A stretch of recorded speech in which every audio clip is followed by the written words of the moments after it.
이번 시간에는 우리 기본서 232페이지에 3장 중개대상물의 조사 확인 실무 파트입니다. 자, 이 두 페이지에 걸쳐서 꼼꼼히 한번 읽어둘 필요가 있습니다. 무엇을 공부해야 시험 문제를 맞출 수 있을 것인지, 어떤 내용들이 시험 문제에 나오는지 그런 부분들에 초점을 맞춰서 제가 서술을 해놨기 때문에 한번 꼼꼼히 읽어볼 필요가 있습니다.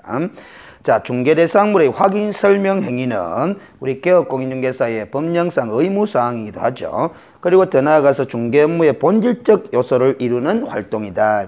중개대상물에 관한 거래상 중요 사항들을 일일이 거래계약 체결이 이르기 전에, 거래계약 체결하기 전에 미리 중개 의뢰인이나 거래 상대방에게 신의성실의 원칙에 따라, 즉 선량한 관리자의 주임에 따라 객관적으로 개업공인중개사가 설명해 줌으로써 그들이, 즉 거래 당사자들이 최종적인 거래 여부를 결정하는 데 기초 자료를 제공해 주는 기능을 하고 있고, 더 나아가서 계약 체결 이후에 발생할 수도 있는 거래 당사자 간의 분쟁 소지를 예방하는 데도 기능을 하는 그런 업무가 바로 조사 확인 업무다라는 거죠.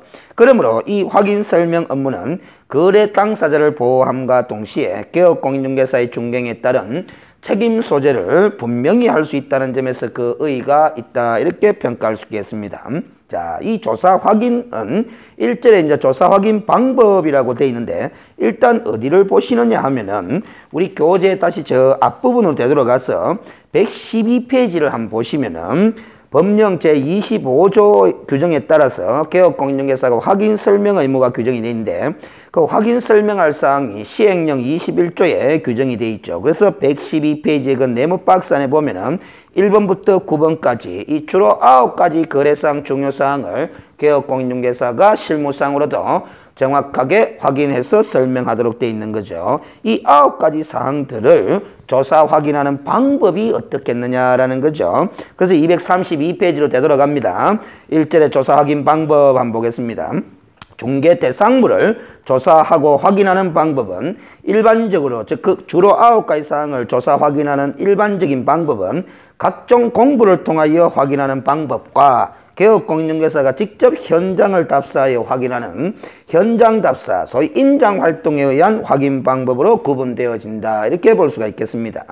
그러나 우리 공인중개사법 25조 2항에서는 중개대상물의 상태에 관한 사항의 확인 업무를 수행함에 있어서는 개업공인중개사가 현장 답사에서 확인을 함에 있어서 필요한 경우라면은 권리를 이전하고자 하는 의뢰인에게 자료 제출을 요구하여 확인하는 방법도 보충적으로 인정하고 있는 것이 우리 공인중개사법 25조 2항입니다.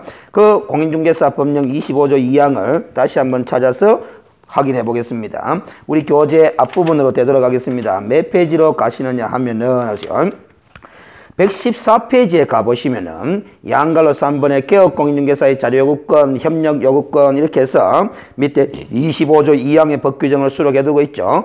개업공인중개사는 확인 또는 설명을 위하여 필요한 경우에는 중개대상물의 매도 의뢰인, 임대 의뢰인 등의, 즉 권리를 이전하고자 하는 의뢰인에게 당해 중개대상물에게 무슨 자료, 상태에 관한 자료를 요구할 수 있도록 이렇게 규정을 해두고 있습니다. 그러면 이 자료 제출을 요구할 수 있는 사항의 범위는 중개대상물에 관한 상태에 관한 자료 범위 내에서 자료 제출을 요구할 수 있다. 그래서 상태에 관한 자료의 범위라 하면 어떤 것들을 말한다라고 해서 그렇게 아까 봤던 1번부터 9번까지 항목 중에서 5번, 6번, 7번 사항하고 우리가 확인설명서 서식을 또 참고해보면 실제 권리관계, 미공시 중요시설 물건의 소유관계에 관한 사항까지도 자료 제출을 요구할 수 있는 상태에 관한 자료의 범위에 포함된다, 이렇게 학습을 했더랬습니다.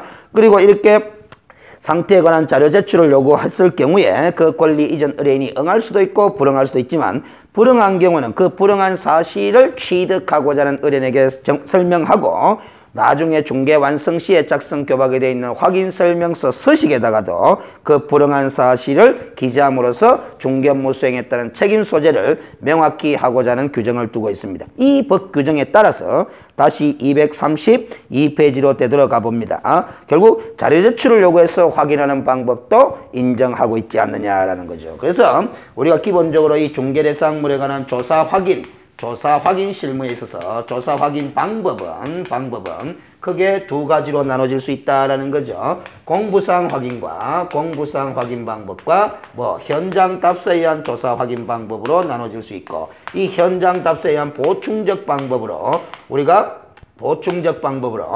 공인중개사법 25조 2항에서 상태에 관한 자료만큼은, 원래 이 상태에 관한 자료는 공부를 통해서 확인할 수 없는 것들이죠. 수도, 전기, 가스 이런 시설물들의 상태라든가 벽면법의 상태라든가 일조 소음 등 환경 조건에 관한 사항, 그리고 미공시 물거래 소유관계에 관한 사항이나 실제 권리관계 이런 것들은 공부를 통해서 확인할 수 없는 겁니다. 그래서 현장 답사를 통해서 개업 공인중개사가 스스로 조사 확인하되 보충적으로 법령이 허용하고 있는 자료 제출 요청에 의한 방법으로도 확인할 수 있다라는 겁니다. 그러면 조사 확인 실무에서 한 문제가, 이런 문제도 잘 나온다는 거죠. 조사 확인 방법을 적절히 판단할 수 있느냐 없느냐라는 걸 잘 물어본다는 거죠. 그래서 간단하게 시험 문제는 이런 겁니다. 다음 중 공부사항 확인할 수 없는 사항은 반대로 현장 답사를 통해서 확인할 수 있는 사항이 아닌 것은 알겠어요. 그런 식으로. 그래서 우리가 상태에 관한 자료 제출 범위도 어느 범위까지 상태에 관한 자료로 볼 것인가, 이런 것들이 다 실무 문제로 한 문제 구성이 되는 거죠. 그래서 매회 보면은 이 파트에서는 난이도가 낮습니다. 이 부분은. 그래서 이 공부사항 확인할 수 있는 사항이냐 없는 사항이냐 그걸 판단할 수 있도록만 학습을 해두면 되는데, 그 능력은 결국 부동산 공시법 교과목에서 해결을 할 수밖에 없는 거죠. 우리가 공시법 교과목에서 우리가 토지대장이다, 아니면 임야대장이다, 도면이다, 이런 것들을 다 학습을 하게 되는 거죠. 그래서 그 공부를 공부하는 이유가, 바로 공시법을 공부하는 이유가 이 조사 확인 실무 때 그 능력을 발휘할 수 있도록 하기 위해서 그 교과목이 시험 과목으로 되어 있는 겁니다. 그런 측면에서 보면 이 중개실무 교과목이라는 것은 공인중개사 시험 과목의 종합 과목이다, 완성 과목이다, 이렇게 봅니다. 그리고 이 실무 문제는 그렇기 때문에 그 법령 공부하듯이 단어 자체를 정확하게 암기할 사항들은 그렇게 별로 없습니다. 전체적으로 읽어가면서 의미를 감을 가지시면 되는 거죠. 자, 1번에 공부사항 조사 확인 232페이지로 갑니다. 제일 밑에 1번에 공부사항 조사 확인, 양갈로 1번 부동산 관련 각종 공부는 각각의 법률에 의해서 대상 부동산의 권리나 물리적인 현황 등에 관한 사항을 수록하고 있는 장부들이죠. 그래서 거기에 장부에 등록된 사항들은 대부분 해당 법률의 규정에 의해 적법한 것으로 기재된 것으로 추정되고 있는 사항들이다. 적법한 것으로 기재되어 있는 것으로 추정되고 있는 사항들이다 하는 말의 의미는 공부에 기재된 내용이라도 실제 내용과 불일치할 수도 있다라는 점입니다. 실제 내용과 불일치할 수도. 요즘은 나중에 다시 활용하겠습니다. 따라서 개업공인중개사는 공부를 통해 알 수 있는 기본적인 사항, 권리관계에 관한 사항, 공법사항, 이용자 및 거래 규제에 관한 사항 등, 즉 확인 설명할 사항 9가지 항목 중에서 대체로 이런 사항 등에 대해서는 공부를 통해서 확인할 수 있도록 되어 있기 때문에 그 각종 공부를 통해서 조사 확인하여야 하며, 공부 조사로서만 충분한 사항에 대해서는 공부를 근거로 확인 설명한 것은 특별한 사정이 없는 한 개업공인중개사에게 부여된 신의 성실, 공정한 의무를 다한 것으로 볼 수 있다라는 것이 우리 판례의 입장이고, 이와 관련한 개업공인중개사의 활동을 중개실무상 공부조사라 그렇게 이야기를 하는 거죠. 용어를 정확하게 외울 필요는 없습니다. 실무에서는 법령상의 용어가 아니기 때문에 중개실무 파트에 수록되어 있는 표현들은 용어를 정확하게 기억하실 필요까지는 없습니다. 반복해서 자꾸 읽으시면서 중개실무 처리의 어떤 요령이라든가 기준이라든가 그 방법 이런 것들을 감을 잡으시는 게 중요합니다. 양갈로 2번에 개업공인중개사가 이러한 공부상의 조사 확인 업무를 제대로 수행하기 위해서는 각종 공부, 관련한 여러 가지 공부를 제시해뒀죠. 각종 공부의 기재 내용에 대한 숙지가 전제되어야 할 것이며, 이 부분을 시험 문제 잘 묻는 거죠. 그래서 어떤 경우는 공시법 문제가 중개실무 문제에 등장하기도 합니다. 다음 중 토지대장을 통해서 확인할 수 없는 것은, 이런 식으로도 묻는다는 거. 그걸 토지대장에 어떤 내용들이 등록이 되는지를 우리가 알고 있어야 공부를 통해서 확인할 수 있는 사항인지 없는 사항인지 판단할 수가 있는 거거든요. 또한 공부상 기재된 표기의 의미를 해석할 수 있는 능력을 길러야 할 것이다. 즉 개업공인중개사가 중개실무상 확인하고자 하는 사항이 어떤 사항을 확인하고자 하느냐에 따라서 어떠한 공부를 통해서 확인할 것인지, 더 나아가 개업공인중개사가 확인하고자 하는 사항이 여러 공부에 함께 기재되어 있을 경우에 어느 공부에 기재된 내용을 기준으로 확인할 것인지, 즉 공부사항 간에 불일치하는 경우에 부동산의 표시에 관한 사항에 있어서는 우리가 공시법 시간에 대장을 기준으로 확인한다 그랬죠. 그리고 권리관계에 관한 사항에서 불일치가 있게 되면은 등기부를 기준으로 확인한다고 공시법 시간에 학습을 했습니다. 이런 기준들에 대한 이해가 필요하다라는 거죠. 그래서 우리 시험 문제가 이런 식으로 나옵니다. 자, 각종 개업공인중개사가 확인할 사항들하고 그 확인할 사항이 기재되어 있는 각종 공부를 잘못 연결한 것은 이렇게도 출제가 아주 잘 된 거죠. 그래서 각종 공부의 기재사항들을 잘 점검을 해둘 때 그 문제가 처리가 가능해지는 거죠. 그래서 공시법 교과목이 바로 이 부분에서 빛을 발하게 되는 겁니다. 자, 그 다음 234페이지에 그래서 제가 참고하시라고 표를 하나 만들어 뒀는데 각종 공부의 종류에 따라서 기재되는 내용들, 즉 주요 확인할 사항들을 메모를 해 두었습니다. 그래서 이걸 표를 가지고 외울 것이 아니라 토지 등기사항 증명서, 건물 등기사항 증명서, 뭐 토지대장, 임야대장 이런 각종 공부를 직접 눈으로 확인해 가면서 이 토지 등기사항 증명서에는 이런 내용들이 기재되고 있구나. 토지대장에는 또 이런 내용이 기재되고 있구나. 건축물 관리대장에는 이런 것들이 기재되어 있구나. 이런 것들을 직접 일일이 눈으로 확인하는 방법으로 공부를 하시는 것이 훨씬 바람직합니다. 그래서 우리 교재에서는 이런 각종 공부의 양식을 소개해 놓지는 않았지만은 여러분들이 과정에 보시면은 이런 공부들이 다 과거에 어떤 기재된 공부들이 다 어디 한 부씩은 다 있을 겁니다. 그 공부들을 활용해서 학습을 하는 것도 상당히 바람직한 학습 방법이 되겠다라는 거죠. 그래서 그 표를 보시면 오른쪽 부분에 소유자 확인 가능, 소유자 확인 불가 이렇게 표까지 만들어둔 것은 과거 또 한 차례 시험 문제가 다음 각종 공부 중에 토지 소유자 아니면 건축물의 소유자를 확인할 수 없는 공부는 이렇게도 묻게 되는 거죠. 결국 이렇게 묻든 저렇게 묻든 각종 공부에 기재되는 사항을 제대로 알고 있느냐 없느냐를 물어보는 문제가 자주 출제되니까 각종 공부의 기재사항들을 잘 점검해 두실 필요가 있겠다라는 겁니다.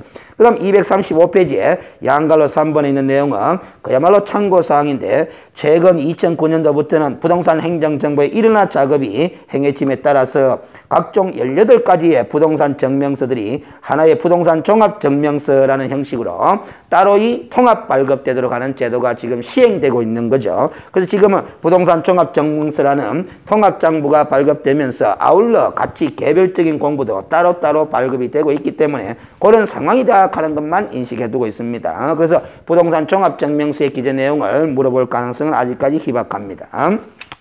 자, 그리고 236페이지 보면 두 번째 조사 확인 방법으로서 현장 답사한 조사 확인이죠. 결국 공부를 통해서 확인할 수 없는 사항이라면 현장 답사를 통해서 조사 확인할 수밖에 없다는 거. 근데 우리가 주의를 할 거는 이 현장 답사한 조사 확인을 하는 이유는 두 가지가 있다라는 거죠. 첫째, 공부를 통해서 알 수 없기 때문에. 그리고 둘째, 공부를 통해서 알 수 있는 사항이라 하더라도 일치, 불일치 여부, 실제 내용과 일치하느냐 불일치하느냐 여부를 확인하기 위해서라도 공부상 확인 방법 이외에 무슨 확인 방법이 필요하다? 현장 답사현 조사 확인 방법이 필요하다라는 겁니다. 자, 그 다음에 그래서 읽어볼까요? 중개대상물은 단독으로는 존재할 수 없고 인근지역의 구성분자로서의 가치를 지니고 있는 물건이기 때문에 도로 및 대중교통수단과의 연계성, 시장, 학교 등과의 근접성 등 지역 상황도 상당히 중요하게 작용할 거다. 그 말은 거래계약 체결 여부를 결정하는 데 상당히 중요하게 작용할 거다. 이는 중개 판매 활동 시에 즉 설명 설득 과정에서 고객 설득에 있어서 유효한 자료로서의 의미를 지니게 된다. 따라서 개업공인중개사는 현장 조사라는 인장 활동을 통해 중개 대상물에 대한 현황, 즉 공부로는 확인할 수 없는 사항 등을 조사하는 동시에 각종 공부에 기재된 내용이라 하더라도 실제 내용과의 일치, 불일치 여부까지도 조사, 확인하여야 한다라는 겁니다. 이런 자세가 바로 선량한 관리자의 주요 의무를 기울여서 중개업무를 처리하는 자세다. 이렇게 보는 거죠.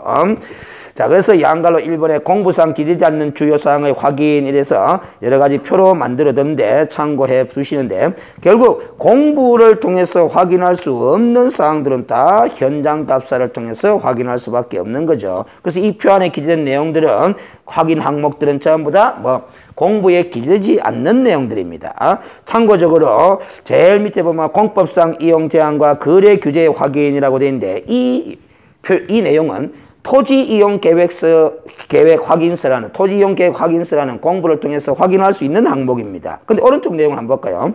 토지 이용 계획 확인서의 모든 공법상 이용 제한 거래 규제 사항이 나타나는 것은 아니기 때문에 현장을 답사하여 토지 이용 계획 확인서에 기재되어 있지 아니한 아니한 공법상 이용 제한이나 거래 규제에 관한 사항도 현장 답사를 통해서 조사 확인해야 된다. 결국 공법상 이용 제한 및 거래 규제에 관한 사항은 공부를 통해서 확인할 수 있는 범위가 한계가 있다라는 거죠. 그 토지 이용계 확인서라는 공부를 통해서 확인을 하지 못하는 공법상 이용 제한 거래 규제에 관한 사항은 결국 현장 답사를 통해서 확인한다 하지만 구체적으로는 국토교통부에서 운영하고 있는 부동산 정보 통합 포털 사이트라고 하는 온나라 지오점.kr이라는 사이트가 있습니다. 이 사이트를 통해서 확인하고 설명하고 그 설명한 내용은 나중에 중개 완성 시에 작성하는 확인 설명서 서식에 기재하라. 이런 취지입니다. 그 다음 237페이지에 양갈로 2번 봅니다. 공부와 현황의 일치 여부 확인이라고 되어 있죠. 자, 그래서 왼쪽 페이지 양갈로 1번에 공부상 기재되지 않는 주요 사항을 확인, 양갈로 2번은 공부와 현황의 일치 여부 확인, 이렇게 1, 2번으로 나눠 놓은 거는 결국 현장 답사형 조사 확인 방법을 동원해야 되는 이유를 크게 두 가지로 그렇게 볼 수 있다라는 거죠. 그래서 공부와 현황의 일치 여부를 확인하는 과정에서 권리관계가 공부에 기재된 내용과 실제 권리자와 일치하는지 불일치하는지 그 내용도 확인해 봐야 된다라는 거고, 또 우리가 권리관계 이외의 기본적인 사항이라든가 이런 것들도 각종 공부에 기재된 내용들도 있는데, 예를 들면 토지의 소재지라든가 지목이라든가 면적 이런 것들은 토지대장에 다 기재가 됐죠. 그러나 현장 답사를 통해서 일치하느냐 불일치하느냐 이것도 확인을 해 볼 필요가 있다 이 소리입니다. 3번 상태 등 자료 제출 요청에 의한 조사 확인. 아까도 이야기했다시피 우리 개업공인중개사는 공인중개사법 25조 2항에 따라서 상태에 관한 자료만큼은 권리를 이전하고자 하는 중개업인에게 자료 제출을 요구해서 확인할 수 있도록 하는 근거 규정을 두고 있죠. 그래서 이 상태에 관한 자료의 범위도 잘 판단할 수 있어야 된다 그랬습니다. 그러나 주의할 것은 중개하는 중개대상물의 종류에 따라서 이렇게 자료 제출을 이전 의뢰인에게 요구할 수 있는 사항적 범위, 즉 상태에 관한 자료의 범위가 중개대상물의 종류에 따라서 달라질 수도 있음을 주의해가면서 시험 문제를 풀어보셔야 됩니다. 그래서 시험 문제가 개업공인중개사가 확인 설명할 사항 중에 상태에 관한 자료로서 권리 이전 의뢰인에게 자료 제출 요구해서 확인할 수 있는 사항적 범위에 해당하지 않는 것은 이렇게 물어볼 수 있다는 거죠. 그러면 그 문제에서 제시하는 중개대상물의 종류가 토지냐, 건축물이냐, 건축물이라도 주거용 건축물이냐, 비주거용 건축물이냐, 임목이냐, 재단이냐에 따라서 상태에 관한 자료의 범위가 달라질 수도 있음을 감안하면서 판단하셔야 된다라는 겁니다. 근데 그거는 어떻게 판단하는지는 나중에 확인 설명서 서식을 설명할 때 좀 더 보충적으로 설명을 하도록 하겠습니다. 자, 지금까지 공부한 것이 중개 대상물에 관한 조사 확인의 의미와 그 조사 확인하는 방법으로서 공부상 확인 방법과 현장 답사형 방법, 그 현장 답사형 확인 방법을 보충적으로 수행할 수 있도록 추가적으로 우리 법령에서 허용하고 있는 상태에 관한 자료만큼은 자료 제출을 요구해서 확인할 수 있는 방법, 그 방법들에 대해서 살펴봤고, 그 현장 답사를 하는 이유가 공부상 알 수 없는 사항이니까 공부에 기재되지 않는 사항을 확인하기 위해서 현장 답사, 공부상 기재되는 내용이라더라도 그 일치 불일치 여부를 확인하기 위해서 현장 답사를 통한 조사 확인이 필요하다. 이런 원론적인 이야기를 학습을 했습니다. 그러면 이제 구체적으로 조사 확인할 때 구체적으로 주의를 해야 될 기준들을 좀 살펴볼 필요가 있겠죠. 그래서 237페이지에 2절에 보면은 확인 설명 사항별 조사 확인 기준, 그 확인 설명할 사항 별이라고 돼 있죠. 그 확인 설명할 사항은 아까 113페이지 법령에서 봤다시피 9가지 사항입니다. 그래서 우리 교재에 제목들만 먼저 보고 앞으로 되돌아오겠습니다. 1번 제목이 바로 우리 확인 설명할 사항 법령 시행령 제21조에서 규정하고 있는 9가지의 첫 번째 1번이죠. 중개 대상물의 종류, 소재지, 지번, 지목, 면적, 용도, 구조, 건축연도 등 당해 중개 대상물에 관한 기본적인 사항. 그러세요. 우리 법령 강의할 때 그 9가지 확인 설명할 사항은 좀 암기를 해 두셔야 된다 그랬습니다. 자, 1번. 그리고 2번은 어디에 있느냐 하면은 239페이지에 보시면은 2번에 소유권, 전세권, 저당권, 지상권, 임차권 등 당해 중개 대상물에 관한 권리관계에 관한 사항도 조사 확인해야 될 것이고, 그리고 3번은 어디 가시느냐 하면은 246페이지에 보시면은 3번에 거래 예정 금액, 그리고 중개 수수료 및 실비의 금액과 그 산출 내역, 그리고 247페이지 4번에는 토지 이용 계획과 공법상 거래 규제 및 이용 제한에 관한 사항, 그리고 250페이지에 5번 수도, 전기, 가스, 소방, 난방 방식, 연료 공급, 승강기 및 배수 등 각종 시설물의 상태에 관한 사항, 그리고 벽면 및 도배 상태, 일조 소음 진동 등 환경 접근에 관한 사항, 그리고 8번에 도로 및 대중교통 수단과의 연계성, 시장, 학교 등과의 근접성 등 입지 조건에 관한 사항, 그리고 9번 당해 중개대상물에 관한 권리를 취득함에 따라 부담해야 될 조세의 종류 및 세율, 이런 주로 9가지 항목들에 대해서 일일이 공부사항 확인 방법과 현장 답사에 의한 조사 확인 방법들을 적절히 활용해서 조사 확인 업무를 수행해야 되겠고, 그 조사 확인 업무를 수행하는 과정에서 9가지 확인 사항별로 조금씩 출제거리가 될 만한 것들을 소개해 두었습니다. 그래서 다시 앞으로 되돌아가 보겠습니다. 237페이지 첫 번째 조사 확인할 사항, 기본적인 사항이라고 볼 수 있는 거죠. 일반 소재지라고 되어 있는데, 이 소재지를 확인할 때는 중개대상물이 토지일 경우에는 지번까지, 그리고 건물의 경우에는 건물 번호까지 조사해야 되고, 그 중개대상물이 토지가 수필지인 경우에는 각각의 필지에 해당하는 지번을 모두 다 조사 확인해야 될 것이며, 특히 건물이 중개대상물일 경우에 구분 소유 건물에 대한 거래에 있어서는 동호수까지 확인하여야 한다라는 거죠. 결국 이렇게 지금 적어놓은 것들은 다 과거에 기출된 지문들입니다. 그런데 이런 식으로 출제한다는 것은 소재지를 조사 확인할 때는 그 중개대상물이 특정될 수 있는 단위까지 정확히 조사 확인해야 한다. 특정될 수 있는 단위까지 조사 확인해야 한다. 이런 기준을 제시하고 있는 거죠. 238페이지의 지목입니다. 그 토지대장이라는 각 공부를 통해서 조사 확인해야 되는 거죠. 그런데 이 토지대장에 기록되어 있는 지목이라는 것은 실제 토지 이용 상황과는 차이가 있을 수도 있다. 따라서 공부상 지목과 실제 이용상의 지목이 불일치하는 경우가 있으므로 현장 답사를 통해서 조사 확인할 필요가 있다. 이런 원론적인 설명을 하는 거죠. 그럼 여기서 이제 구체적으로 시험 문제를 어렵게 낼 때는 우리 부동산 공시법 과목에서 공부했던 지목의 종류들에 대해서 또 물을 수도 있는 겁니다. 그렇다고 제가 지목의 종류를 강의할 이유는 없는 거죠. 그래서 공시법 과목에서 지목의 종류 28가지를 기억했는 걸 가지고 다시 이 과목에서 출제가 된다면 적절히 판단을 하실 수 있어야 됩니다. 그래서 이 과목은 공인중개사 법령 및 중개실무 이 교과목은 특히 중개실무 파트에서 등장하는 한 두세 문제 정도는 제가 해결해야 될 문제가 아니고 다른 교과목에서 다 활용이 돼가 넘어서 판단하셔야 됩니다.